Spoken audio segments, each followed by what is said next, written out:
High বন্ধুরা, আমরা ছোট দক্ষিণেশ্বর চলে এসেছি বাঁকুড়ার ইন্দুপুরে। তো আজকে এই মন্দিরের খুব সুন্দর দৃশ্য আপনারা দেখতেই পাচ্ছেন এবং সকলকে শেয়ার করে দেন।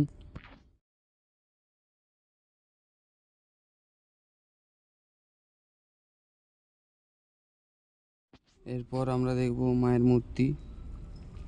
এই মুহূর্তে তালা লাগানো আছে, দূর থেকে মায়ের মূর্তিকে দেখে নেব।